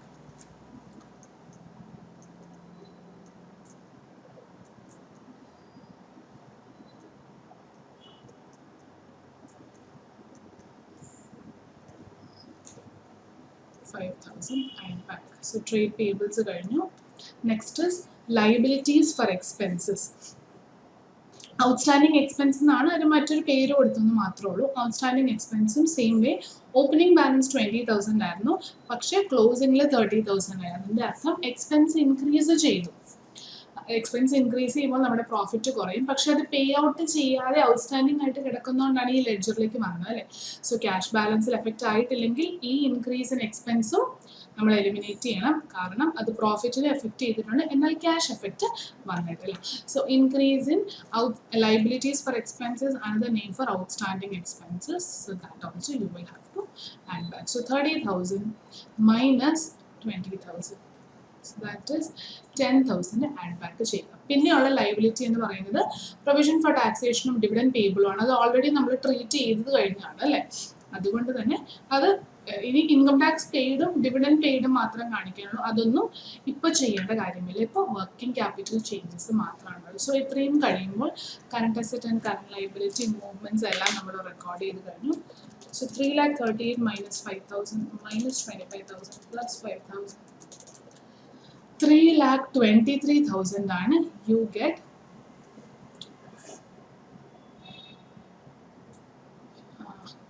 cash from operations, yeah, before tax payment. So അടുത്ത step എന്താണ്? To reduce tax paid, and tax paid we have already found out in working note number 2. നമ്മൾ provision for taxation എഴുതിയപ്പോൾ തന്നെ നമ്മൾ tax പെയ്ഡും കണ്ടുപിടിച്ചതാണ്. അപ്പോൾ ആ working not ഒന്ന് പോയി നോക്കിക്കഴിഞ്ഞാൽ കിട്ടും 1 lakh ആണ് പേ ചെയ്തത്. സോ ആ 1 lakh പേയ്മെന്റ് കാണിക്കുന്നു. അതോടൊപ്പം നമ്മൾ വിട്ടിരിക്കുന്ന ഒരു ലെഡ്ജർ ഉണ്ടായിരുന്നു, വോളണ്ടറി സെപ്പറേഷൻ പേയ്മെന്റ്സ്. എനിവേ അത് ഇൻവെസ്റ്റിംഗും ഫൈനാൻസിങ്ങും അല്ല, അപ്പോൾ അത് ഓപ്പറേറ്റിംഗിൽ വരേണ്ട ഒരു ഐറ്റം ആണ്. അതുകൊണ്ട് നമ്മൾ അതിനെ ഒരു എക്സ്ട്രാ ഓർഡിനറി ഐറ്റം പോലെയാണ് ട്രീറ്റ് ചെയ്യുന്നത് along with income tax paid. So അതിനും നമ്മൾക്കൊരു വർക്കിംഗ് നോട്ട് ഓപ്പൺ ചെയ്യാം, കാരണം ഓപ്പണിംഗ് ബാലൻസ് 65,000, ക്ലോസിംഗ് 1,25,000 ഉണ്ട്. ഈ വർഷം ഇടയ്ക്ക് ഒരു 50,000 അഡ്ജസ്റ്റ്മെന്റിനെ കുറിച്ചൊക്കെ പറയുന്നുണ്ട്. So therefore let us open one working note for the same and then find out is there any payment or adjustment with regard to that particular ledger. Voluntary separation payments.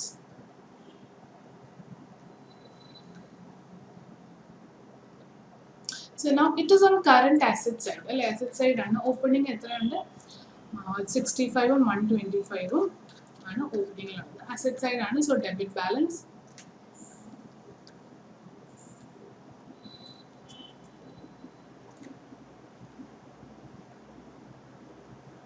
$1,25,000.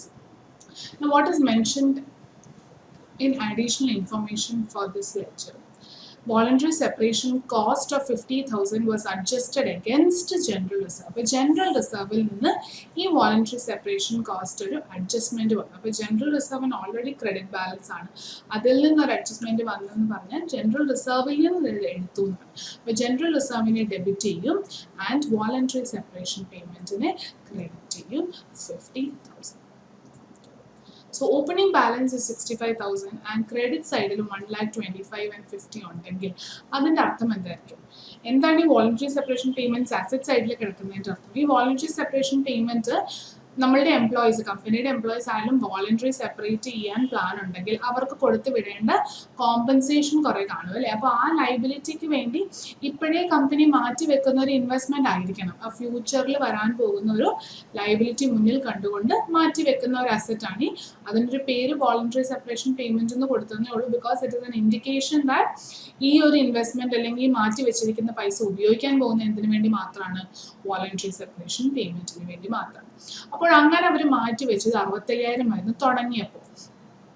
Current ഇയറിൽ പക്ഷെ 50,000 നിന്ന് voluntary separation പേയ്മെന്റ്സിലേക്ക് adjustment ചെയ്യണമെന്ന് പറഞ്ഞു. May be because ഈ ഇൻവെസ്റ്റ്മെന്റിന് ആവശ്യമില്ലായിരുന്നു, അത് പേ of ചെയ്ത് പോയേണ്ടി വന്നെന്നിരിക്കും.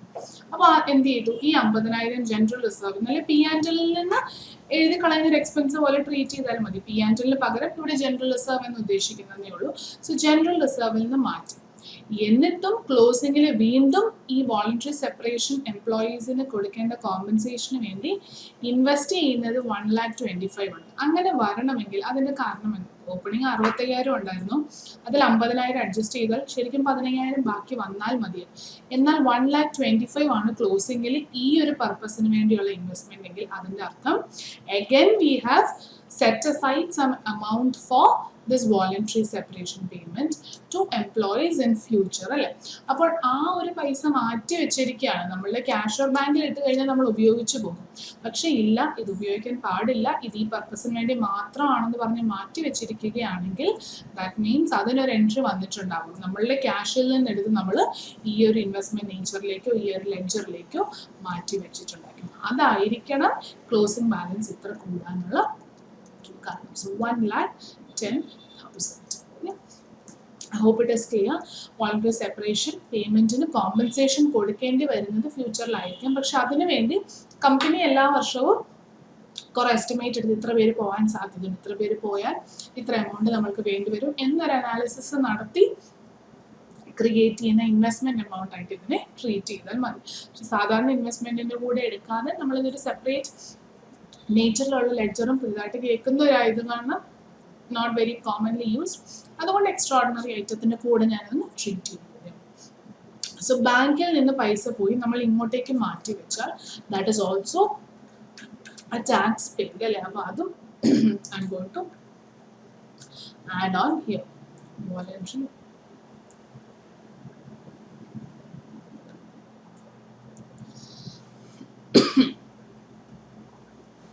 working note number 6. 1,10,000. So we have recorded everything under operating activity. Tax paid കഴിഞ്ഞു, extraordinary item related ആയിട്ടുള്ള എല്ലാം കഴിഞ്ഞെങ്കിൽ ബാലൻസ് ഉള്ള എമൗണ്ട് ആയിരിക്കും നമ്മളുടെ ക്യാഷ് ഇൻഫ്ലോ ആണ് ഈ കേസിൽ വരുന്നത്. Cash inflow from operating activities.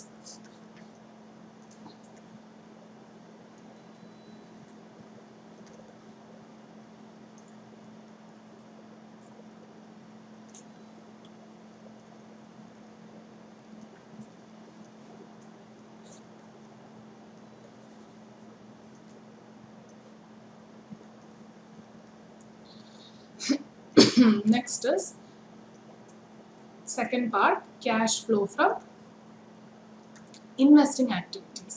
Operating കഴിഞ്ഞു, അടുത്തത് investing activities. ഇൻവെസ്റ്റിംഗ് ആക്ടിവിറ്റീസിന് ഇൻവെസ്റ്റ്മെന്റിന്റെയും പ്ലാന്റ് ആൻഡ് മെഷീനറിയുടെയും ഓൾറെഡി നമ്മൾ ലെഡ്ജർ പ്രിപ്പയർ ചെയ്തിട്ടുണ്ട്. അപ്പോൾ അവിടുന്ന് തന്നെ ക്യാഷ് റിലേറ്റഡ് ആയിട്ടുള്ള എല്ലാം ഒന്ന് പിക്ക് ചെയ്താൽ മതി. ഇപ്പോൾ പ്ലാന്റ് ആൻഡ് മെഷീനറി ഒരു സെയിൽ ഉണ്ട് 90,000, ഒരു പർച്ചേസ് ഉണ്ട്, ക്യാഷിൽ പർച്ചേസ് ചെയ്ത് 3,50,000 ഉള്ളൂ, ബാക്കി ഡിബെഞ്ചർ വഴിയാണ്. ഇപ്പോൾ ക്യാഷ് എന്ന് പറയുന്ന ലെഡ്ജറിനെ എഫക്ട് ചെയ്തിട്ടില്ലെങ്കിൽ ക്യാഷ് ഫ്ലോ സ്റ്റേറ്റ്മെന്റിൽ വരേണ്ട കാര്യം ഇല്ല. സോ ഇത് രണ്ടുമാണ് പ്ലാന്റ് മെഷീനറിയിൽ നിന്ന് വരുന്നത്. So sale of plant, sale of plant എഴുതുമ്പോൾ 90,000 ആണ് നമ്മൾ എഴുതുന്നത്. And we know that we have earned a profit of 40,000 out of this sale അല്ലേ. അപ്പോൾ നമ്മൾ ആ 40,000 എന്ന് പറയുന്ന പ്രോഫിറ്റ് ഓപ്പറേറ്റിംഗിൽ നിന്ന് എലിമിനേറ്റ് ചെയ്തെങ്കിലും അതിനെ എവിടെ നമ്മൾ കാണിക്കുന്നുണ്ട്? ഇൻവെസ്റ്റിംഗിൽ കാണിക്കുന്നുണ്ട്. പക്ഷെ സെപ്പറേറ്റ് ചെയ്തല്ല. ഈ സെയിൽ ഫിഗർ നമ്മളുടെ കയ്യിലേക്ക് എത്ര പൈസ വന്നു ആ 90,000 കാണിക്കുമ്പോൾ അതിനകത്ത് ശരിക്കും എന്ത് വന്നിട്ടുണ്ട്? ഈ 40,000 പ്രോഫിറ്റ് വന്നിട്ടുണ്ട്. ഇനി ഇത് സെപ്പറേറ്റ് ചെയ്ത് വേണം ബുള്ളറ്റിൻ പോയിന്റ് ആയിട്ട് എഴുതാം. കോസ്റ്റ് 50,000 അല്ലെ, WD 50,000 plus profit on sale 40,000. ഓർത്തിരിക്കേണ്ട ഒരു കാര്യം, ഇൻവെസ്റ്റിംഗ് ആക്ടിവിറ്റിയിൽ നമ്മൾ സെയിൽ എഴുതുമ്പോൾ ലോസ് ഉണ്ടെങ്കിലും പ്രോഫിറ്റ് ഉണ്ടെങ്കിലും നമ്മളുടെ കയ്യിലേക്ക് വന്ന എമൗണ്ട് ആണ് എഴുതുന്നത്. That will have an impact of profit as well as loss. ഇപ്പോൾ നമ്മൾ 90 ആണ് നമ്മുടെ കയ്യിലേക്ക് വന്നാൽ 90 എഴുതുമ്പോൾ ഓട്ടോമാറ്റിക്കലി ആ പ്രോഫിറ്റും നമ്മൾ ഇങ്ങോട്ടേക്ക് എഴുതുകയാണ്. ഇനി ഇമാജിൻ 50,000 ഈ സാധനം 30,000 നമ്മൾ വിറ്റത്. നമ്മളുടെ കയ്യിലേക്ക് പൈസ എത്ര വരുള്ളൂ? 30,000. അപ്പോൾ ആ 30,000 ഇവിടെ എഴുതുമ്പോൾ automatically we are recording the effect of the loss of 20,000 also. So 40,000 ഇവിടുന്ന് എലിമിനേറ്റ് ചെയ്തെങ്കിലും it has not gone out from this statement. It has been absorbed in investing activity. ഇതേപോലെ purchase of plant ഉണ്ട്. And purchase of plant 4,50,000 plant ആണ് വാങ്ങിച്ചതെങ്കിലും we have paid through cash only 3,50,000. അപ്പോൾ അത് മാത്രം എഴുതാൻ പാടുള്ളൂ. ബാക്കി 1 lakh ഡിബെഞ്ചർ ആണ്, that is no way affected my cash balance. So പ്ലാന്റിന്റെ കഴിഞ്ഞു. We move on to investment. ഇൻവെസ്റ്റ്മെന്റിലും വി ഹവ് ഗോട്ട് 70,000 സെയിൽ വഴി കിട്ടി. പ്രീ അക്വിസിഷൻ ഡിവിഡൻറ്റ് ഒരു 5,000 കിട്ടി. അപ്പോൾ നമ്മുടെ ബാങ്കിൽ എന്തായാലും അതും വന്നിട്ടുണ്ട് അല്ലേ, അപ്പോൾ അത് നമ്മൾ റെക്കോർഡ് ചെയ്യും. ഇനി ഇത് കൂടാതെ പുതിയ ഇൻവെസ്റ്റ്മെന്റ് നമ്മൾ നടത്തിയത് 25,000. അപ്പോൾ ഇത്രയും കാര്യങ്ങൾ ഇൻവെസ്റ്റ്മെന്റ് അക്കൗണ്ടിൽ ഉണ്ട്. So that also we have to record. So sale of investment we got 70,000 cash ആയിട്ട് കിട്ടി. അതിൽ ഇതേപോലെ 20,000 പ്രോഫിറ്റ് വന്നിട്ടുണ്ട്. 50,000 സാധനമാണ് 70,000 വിറ്റത്. ഇനി അതിനോടൊപ്പം പ്രീ അക്വിസിഷൻ ഡിവിഡൻറ്റ് കിട്ടിയതും ഈ ഇൻവെസ്റ്റ്മെന്റ് നമ്മളുടെ കയ്യിലുള്ളത് കൊണ്ടാണ്. പക്ഷേ anyway you have received it in bank, so it has effect the cash balance. That also should be recorded under investing activity. Then you have again made an investment, or purchase of investment, or invested again, no. Investments ഇത്രയായിരുന്നു നമ്മൾ 25,000. അപ്പം നമ്മളുടെ കയ്യിൽ നിന്ന് പോയതാണ് outflow ആയത്, കാരണം negative കാണിക്കും. ഇനി അത് ഇൻവെസ്റ്റ്മെന്റ്, ഇനി ഇൻട്രസ്റ്റ് റിസീവ് ചെയ്തതിനെ കുറിച്ചോ അങ്ങനെ എന്തെങ്കിലും ഒന്നും തന്നെയില്ല. പക്ഷെ വി ഹാഡ് ആ ലാൻഡ് ആൻഡ് ബിൽഡിംഗ് അല്ലേ, പ്ലാന്റ് ആൻഡ് മെഷീനറി നമ്മൾ ഓൾറെഡി റെക്കോർഡ് ചെയ്തു, ഇൻവെസ്റ്റ്മെന്റ് ചെയ്തു. പക്ഷേ ഇൻവെസ്റ്റ്മെന്റ് കാറ്റഗറിയിലുള്ള ലാൻഡ് ആൻഡ് ബിൽഡിംഗ് ഉണ്ട്, അതിന് കുറച്ച് സെയിലൊക്കെ വരുന്നുണ്ട്. അപ്പോൾ ആ ലെഡ്ജറിന് കുറച്ച് അഡ്ജസ്റ്റ്മെന്റ് ഉണ്ട്. അപ്പോൾ അതും കൂടെ നമ്മൾക്കൊന്ന് വർക്കിംഗ് നോട്ട് വഴി റെക്കോർഡ് ചെയ്തതിന് ശേഷം ഇൻവെസ്റ്റിംഗ് ആക്ടിവിറ്റിയിൽ എന്തെങ്കിലും വരുന്നുണ്ടോ എന്ന് നോക്കാം. So land and building opening 2 lakh and closing 1,50,000. So working note number 7, land and building. Opening balances 2 lakh and closing balances 1,50,000. So what is mentioned in point number 1, additional information. A piece of land has been sold out for 1,50,000. അതിന്റെ cost എത്രയായിരുന്നു? 1,20,000. And balance land was revalue. അപ്പോൾ 2 ലക്ഷമാണ് opening ഉള്ളത് അല്ലേ, അതിൽ 1,20,000 ആണ് വിറ്റത്. അപ്പോൾ ബാക്കി ലാൻഡ് എത്ര ഉണ്ടായിരുന്നു? ബാക്കി ലാൻഡ് വാസ് 2,80,000. അതിനെ റീവാല്യൂ ചെയ്തു എന്നാണ് പറഞ്ഞത്. ഈ 2 profit on sale as well as profit on revaluation went into capital reserve എന്ന് നമ്മളോട് പറഞ്ഞു. സോ നമ്മൾക്ക് നിന്ന് റെക്കോർഡ് ചെയ്യാം. Sales has been done for 1,50,000. So sale 1,50,000 ആണെങ്കിൽ ബാങ്കിൽ നമുക്ക് കാണിക്കാം ബൈ ബാങ്ക് സെയിൽ 1,50,000. എത്ര രൂപയുടെ സാധനമാണ് സെയിൽ ചെയ്തിരിക്കുന്നത്? 1,20,000. അതായത് ഒരു പ്രോഫിറ്റ് ഉണ്ട്. പക്ഷേ ഇവിടെ പ്രത്യേകത പറഞ്ഞത് പ്രോഫിറ്റ് P&L-ലേക്കല്ല, പകരം ക്യാപിറ്റൽ റിസർവ് അക്കൗണ്ടിലേക്കാണ്. അതാണ് പ്രത്യേകത. സോ 30,000 അങ്ങോട്ടേക്കാണ് നമ്മൾ കാണിക്കുന്നത്. 1,50,000 മൈനസ് 1,20,000. സോ ഡെബിറ്റ് സൈഡിൽ നിന്ന് ക്രെഡിറ്റ് സൈഡിൽ നിന്ന് 1,50,000 പോയാൽ ബാക്കി എത്രയുണ്ട്? 80,000. 80,000 വർത്ത് ഉള്ള ഓപ്പണിംഗ് ബാലൻസിലുള്ള ലാൻഡ് ആൻഡ് ബിൽഡിംഗ് ആണ് ക്ലോസിംഗ് ആയപ്പോൾ 1,50,000 ആയത്. അതിന്റെ അർത്ഥം എന്താണ്? Balance was revalued and this revaluation reserve also went into capital reserve, revaluation reserve. എങ്ങനെയാണ് കിട്ടിയത്? 1,50,000 ക്ലോസിംഗ് ബാലൻസ് മൈനസ് 80,000. വിറ്റ അസറ്റിന്റെ കോസ്റ്റും പ്രോഫിറ്റും എല്ലാം എലിമിനേറ്റ് ചെയ്ത് കഴിഞ്ഞ് ബാക്കി. അപ്പോൾ അത് എത്രയുണ്ട്? 70,000. സോ ക്യാപിറ്റൽ റിസർവിലേക്ക് ഈ ലെഡ്ജറിൽ നിന്ന് പോയിരിക്കുന്നത് 1,00,000. ഇനി ബാലൻസ് ഷീറ്റിൽ ക്യാപിറ്റൽ റിസർവ് നോക്കിയാൽ അറിയാം, ക്യാപിറ്റൽ റിസർവ് ഓപ്പണിംഗ് ഒന്നുമില്ലായിരുന്നു, ക്ലോസിംഗ് 1 lakh വന്നത്. ഈ 2 റീസൺ ഉണ്ട്. അപ്പോൾ തന്നിരിക്കുന്ന അഡ്ജസ്റ്റ്മെന്റ് മാത്രമേ ഉള്ളൂ, ഹിഡൻ ആയിട്ട് ഒന്നും തന്നെ ഇല്ല. അപ്പം ലാൻഡ് ആൻഡ് ബിൽഡിംഗ് വഴി ഒരു സെയിൽ നടന്നിട്ടുണ്ട്. ആ സെയിലും നമ്മളുടെ ക്യാഷ് ബാലൻസ് കൂട്ടിയിട്ടുണ്ട്. So we will have to record that also. So sale of land and building 1,50,000. So we have recorded everything. Now we should be getting cash inflow or outflow from investing activities. So 90,000 plus 70,000 is 5,000, 50,000. So we have a cash outflow from investing activities to the tune of 60,000 rupees. ഇത്രയാണ് outflow. ഇനി മൂന്നാമത്തെ category cash from financing activities.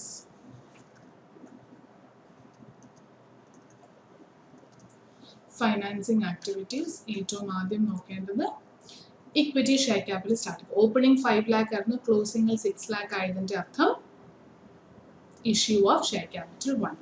Redeemable preference share ഓപ്പണിംഗിൽ 2 ലക്ഷം ഉണ്ടായിരുന്നു, ക്ലോസിംഗിൽ ഒന്നും തന്നെയില്ല, CRRും വന്നു. അപ്പോൾ അതിൻ്റെ അർത്ഥം എന്താണ്? ഫുള്ളി നമ്മൾ റിഡീം ചെയ്ത് കഴിഞ്ഞു ഓഫ് 2 lakh. സോ അത് രണ്ടും നമ്മൾക്ക് ആദ്യം റെക്കോർഡ് ചെയ്യണം. So issue of share capital, equity share capital 6 lakh minus 5 lakh. Paisa variyana eduthu when you issue. Next is redemption of preference shares.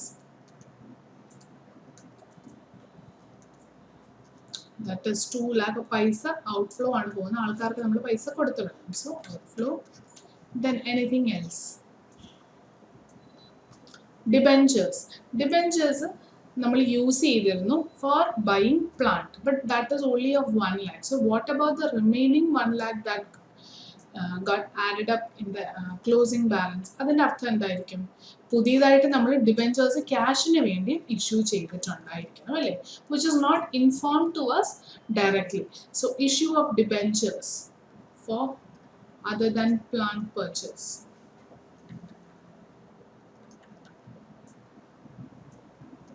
So 2 lakhൽ നിന്ന് 1 lakh കുറച്ചിട്ട് ബാക്കി മാത്രം. സോ 1 lakh നമുക്ക് പൈസ കിട്ടി, ഡിബെഞ്ചേഴ്സ് ഇഷ്യൂ ചെയ്ത് പൈസ റേസ് ചെയ്യാൻ. സോ അത് മേടിക്കും. ഇനി anything else. Dividend paid. Now dividend paid is investing or financing. Dividend paid financing ആണ്, കാരണം നമ്മൾ ഫണ്ട് റേസ് ചെയ്തതിന് പകരമായിട്ടാണ് നമ്മൾ ഡിവിഡൻറ്റ് കൊടുക്കുന്നത്. പക്ഷേ ഡിവിഡൻറ്റ് കിട്ടുകയാണെങ്കിലോ that will come in investing. Now dividend payable already നമ്മൾ ലെഡ്ജർ പ്രിപ്പയർ ചെയ്തിട്ടുണ്ട് and we have found out that we paid 60,000 dividend. അപ്പോൾ അതായിരിക്കും ഡിവിഡൻറ്റ് പെയ്ഡ് എന്ന് പറഞ്ഞ് നമ്മൾ ഇവിടെ കാണിക്കേണ്ടത്. സോ dividend paid working note number 3ൽ ഓൾറെഡി കണ്ടുപിടിച്ച കാര്യമാണ്. 60,000 പേയ്മെന്റ് ആണ്. സോ ഔട്ട്ഫ്ലോ ആണ്, നെഗറ്റീവ് ആയിട്ട്. സോ ഡിവിഡൻഡ് പെയ്ഡ് കഴിഞ്ഞു, ടാക്സ് ഓൾറെഡി വന്നതാണ്. Anything else that we have missed? ഈ ഡിബെഞ്ചറിന് ഒരു ഇൻട്രസ്റ്റ് നമ്മൾ എക്സ്പെൻസ് കാണിച്ചിരുന്നു അല്ലേ, പക്ഷെ അത് പേ ചെയ്തില്ലെന്നൊന്നും ക്വസ്റ്റ്യനിൽ ക്ലിയർ അല്ല. പക്ഷേ ഇൻട്രസ്റ്റ് പേയബിൾ ആയിട്ട് കിടപ്പുണ്ടായിരുന്നെങ്കിൽ അങ്ങനെ ഒരു ലെഡ്ജർ ഈ ബാലൻസ് ഷീറ്റിൽ വന്നത്. പേയബിൾ ഒന്നും കിടക്കാത്ത സ്ഥിതിക്ക് we have to assume that this interest is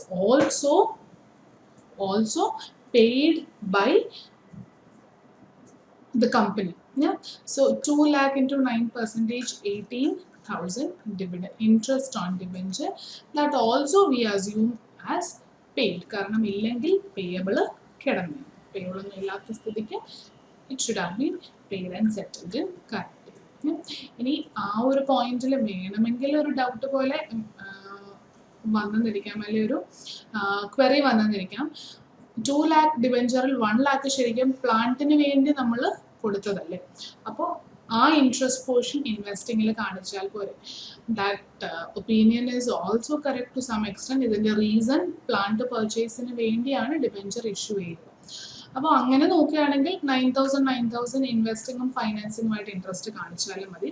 but generally debenture നമ്മൾ ഫൈനാൻസിങ്ങിൻ്റെ കാറ്റഗറിയിൽ ഉൾപ്പെടുത്തുന്നത് കാരണം I have written interest on debenture entirely 80,000. But if you feel that is not correct, നമുക്കൊരു അസംഷൻ നമ്മൾ വിചാരിച്ചാൽ നമ്മളുടെ അപ്രോച്ച് ഒന്ന് കറക്റ്റായിട്ട് നിങ്ങൾ നോട്ടായിട്ടൊന്ന് കാണിച്ചാൽ മതി. The reason why you are showing it 9,000 in investing and financing.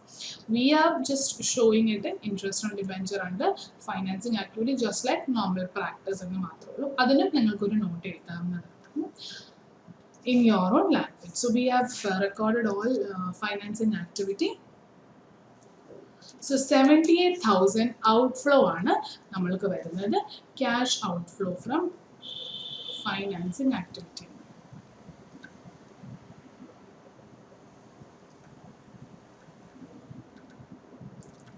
Number C, 78,000. So 78,000 outflow financing, 60,000 investing outflow, and operating 1,13,000.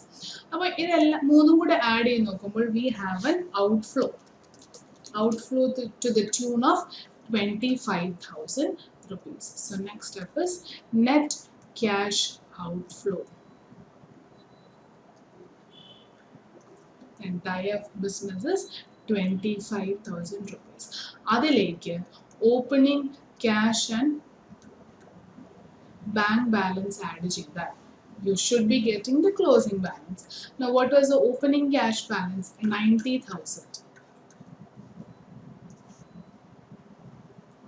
90,000. So 90,000 minus 25,000 എന്ന് പറയുമ്പോൾ you should be getting 60,000 as closing cash in bank. അതൊന്ന് check ചെയ്തേക്കാം. Already balance sheet തന്നത് കാരണം it is available there, and the closing cash in bank balance is 65,000. So നമ്മൾ കണ്ടുപിടിച്ച answer correct ആണ്. ഇനി ഇതിലൊരു ചെറിയ വേരിയേഷൻ വരാനുള്ളത് ആ ഒരു ഇൻവെസ്റ്റിങ്ങും ഫൈനാൻസിങ്ങിലും ഇൻട്രസ്റ്റ് സ്പ്ലിറ്റ് ചെയ്താൽ മാത്രമേ ഉള്ളൂ. അതിനൊരു നോട്ട് എഴുതി കഴിഞ്ഞാൽ that also will be valued accordingly. So I hope this question is clear. വളരെ ലെങ്തി ആയിട്ടുള്ള ഒരുപാട് വർക്കിംഗ് നോട്ട്സ് ഒക്കെ ഉള്ള ഒരു ക്വസ്റ്റൻ ആണ്. സോ ഇത്രയും മാത്രമേ കോംപ്ലിക്കേഷനോടെ വരാൻ സാധ്യതയുള്ളൂ മാക്സിമം. അല്ലെങ്കിൽ ഇതിലും കുറച്ചുകൂടെ വർക്കിംഗ് നോട്ട്സ് കുറവുള്ളതായിരിക്കും വന്നിരിക്കുന്നത്. സോ ഈ ജാൻ 2021 എക്സാമിനും ഇൻഡയറക്റ്റ് മെത്തേഡ് ആണ് വന്നെങ്കിലും ഇത്രയും വർക്കിംഗ് നോട്ട്സിൻ്റെ ഒന്നും പ്രോബ്ലം അല്ലായിരുന്നു. I believe 10 to 12 mark question ആണ് വന്നത്. But not this lengthy. But ഇതേപോലെ ഒരുപാട് അഡ്ജസ്റ്റ്മെന്റ്സ് ഒക്കെ ഉണ്ടായിരുന്നു. നോട്ട് ദിസ് ലെങ്തി എന്ന് മാത്രമല്ല. അപ്പോൾ ഈ ഒരു ക്വസ്റ്റൻ നിങ്ങൾക്ക് നല്ലപോലെ മനസ്സിലായി എങ്ങനെയാണ് വർക്ക്ഔട്ട് എന്ന് ക്ലിയർ ആയി കഴിഞ്ഞാൽ it's very easy to score in cash flow statement. So question number 12 ഇവിടെ ഇൻഡയറക്റ്റ് മെത്തേഡിൽ ചെയ്യേണ്ട തന്നെ ഒരു ക്വസ്റ്റൻ ആണ്. അതിൻ്റെ ആൻസർ ഞാൻ നിങ്ങൾക്കൊന്ന് തരാം. Each activity just try it out on your own. I believe ഇത് ക്വസ്റ്റൻ നമ്പർ 11 ക്ലിയർ ആയി ആൻഡ് ഫോമാറ്റ് പക്ക ആണെങ്കിൽ this also you can easily work out. So question number 12 into answer. Operating activity inflow 65,000, investing activity outflow 65,000 and financing activity inflow 50,000. അപ്പോൾ net നോക്കുകയാണെങ്കിൽ net inflow ആണ് വരുന്നത് 50,000. Cash and bank ഒന്ന് നോക്കാം. Opening balance ആദ്യമാണ് തന്നിരിക്കുന്നത്. Opening balance 2 + 3 5 lakh ആണ് opening balance. ഇപ്പോൾ 5 lakhിൻ്റെ കൂടെ 50,000 കൂടെ ഒരു 5,50,000 ആയിരിക്കണം ക്ലോസിങ്ങിൽ വരുന്നത്. അപ്പം ക്ലോസിംഗ് നോക്കാം. Cash 1,40,000 bank 4,10,000. സോ രണ്ടും കൂടെ ആഡ് ചെയ്താൽ 5,50,000. അത് തന്നെയാണ് നമ്മൾക്ക് കിട്ടേണ്ടത്. സോ ഈ ക്വസ്റ്റൻ നമ്പർ 12 ഒന്ന് നിങ്ങൾ ഹോംവർക്ക് ആയിട്ട് ട്രൈ ചെയ്ത് നോക്കുക. And these should be the answers that you will have to get. So I hope this cash flow statement is clear to you. നമ്മൾ 2 ക്ലാസ് ഡീറ്റെയിലി മെത്തേഡ്സും ഡിസ്കസ് ചെയ്തു. And also പ്രോബ്ലംസും full fleshed ആയിട്ട് ചെയ്തിട്ടുണ്ട്. AS3 ക്ലാസ്സസും കൂടെ നിങ്ങളൊന്ന് കേൾക്കുക. AS3 നോട്ട്സും കൂടെ ഒന്ന് വായിക്കുക. So it becomes much more clear. അപ്പോൾ ഇത്ര പ്രോബ്ലം ബേസ്ഡ് അല്ലാതെ ചിലപ്പോൾ ആക്ടിവിറ്റി ഏതാണെന്നൊക്കെ പറയാൻ ക്വസ്റ്റ്യൻസ് തിയറിറ്റിക്കലി ചോദിച്ചെന്നിരിക്കും. അപ്പോൾ AS3 ഒന്ന് വായിച്ചു കഴിഞ്ഞാൽ ആ ഒരു പോർഷൻ നിങ്ങൾക്ക് ക്ലിയർ ആകും. So we will meet again with the rest of the class on final accounts of companies. So till we meet again, stay safe and happy. Thank you so much.